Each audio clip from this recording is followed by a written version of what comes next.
In the ancient world, no warriors commanded greater respect or inspired deeper fear than the hoplites of Sparta. These soldier citizens represented the pinnacle of Greek military culture, men whose entire existence revolved around the art and discipline of war. During the 5th century BC, when Sparta stood at the height of its power, its hoplites were considered virtually invincible, a reputation earned through a lifetime of brutal training, unwavering discipline, and an almost religious devotion to martial excellence. To understand the Spartan hoplite, one must first understand the society that produced him. Unlike other Greek city-states, where citizens pursued commerce, philosophy, or the arts, Sparta organized itself around a single purpose: the creation of perfect warriors. This militaristic focus was not merely a cultural preference, but an existential necessity. The Spartans ruled over a vast population of helots, enslaved agricultural workers who vastly outnumbered their masters. The constant threat of helot rebellion meant that Sparta required a standing army of exceptional soldiers, always ready to suppress any uprising while simultaneously defending against external enemies. This precarious situation gave birth to one of history's most remarkable social experiments. The Spartan state claimed ownership of its citizens from the moment of birth. Elders inspected newborn infants, and those deemed weak or deformed were reportedly exposed on the slopes of Mount Taygetus. Those who passed this first test began a journey that would transform them into the most feared infantry soldiers of the ancient Mediterranean. At age 7, Spartan boys were removed from their families and enrolled in the agog, a state-run training program that would consume the next 2 decades of their lives. The word itself means raising or leading, but the agog bore little resemblance to the education other Greeks understood. While Athenian boys learned poetry, mathematics, and rhetoric, Spartan youths learned to endure pain, overcome fear, and kill efficiently.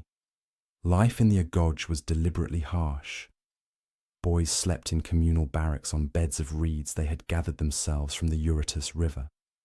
They were given minimal clothing regardless of season, and fed rations calculated to keep them perpetually hungry.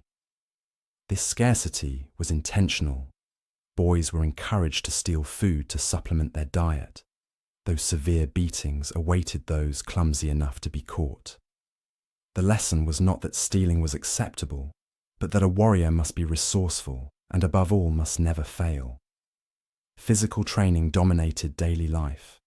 Boys ran, wrestled, threw javelins, and practiced with weapons until they were exhausted.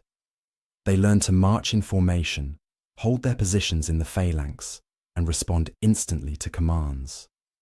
Older youths supervised younger ones, creating a hierarchy enforced through violence. Fighting among boys was encouraged, building aggression and accustoming them to physical combat.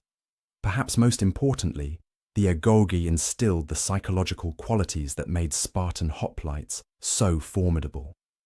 Boys learned to suppress fear, ignore pain, and subordinate individual desires to collective needs. Public floggings at the altar of Artemis Orthia tested endurance. Boys competed to withstand the most lashes without crying out, and deaths during this ritual were not unknown. Through such ordeals, the agoge produced men for whom battlefield terrors held little power. Upon completing the agoge at age 20, the young Spartan became a full hoplite, taking his place in the phalanx. His equipment was largely similar to that of hoplites throughout Greece, though Spartans wielded these implements with superior skill.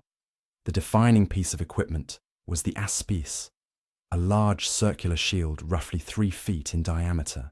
Constructed from wood covered in bronze, the aspis was heavy, perhaps 16 pounds, and required significant strength to wield effectively.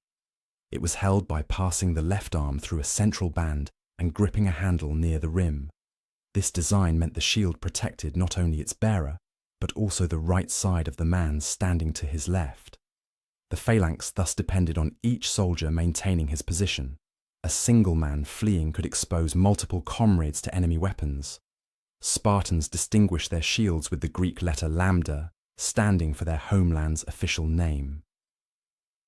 A Spartan mother's legendary instruction to her departing son, to return carrying his shield or carried upon it, captured the shield's symbolic significance. To abandon one's shield was to abandon one's comrades, an act of cowardice punishable by loss of citizenship and public disgrace. The hoplite's primary weapon was the dory, a spear between 7 and 9 feet long, tipped with an iron point and fitted with a bronze butt spike. This rear spike served as a counterweight, a secondary weapon if the shaft broke, and a means of dispatching fallen enemies by thrusting downward as the blade advanced. In close quarters where the spear became unwieldy, hoplites drew a short iron sword roughly 2 feet in length, designed for thrusting and slashing. Defensive equipment included a bronze helmet, typically of the Corinthian style that enclosed the entire head with narrow slits for eyes and mouth.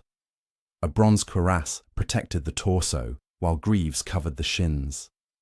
This panoply weighed perhaps 60 pounds in total, a tremendous burden that required exceptional conditioning to bear through hours of combat under the Mediterranean sun. Individual skill meant little on the hoplite battlefield.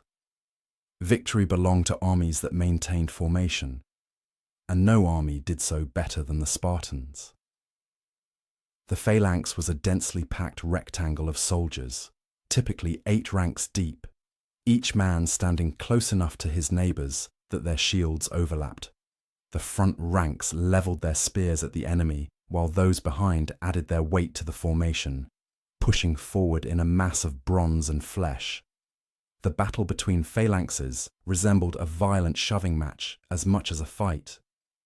The two formations would crash together, each trying to push the other backward while stabbing at exposed throats and groins. Men in the front ranks could see nothing beyond the wall of shields and spear points before them.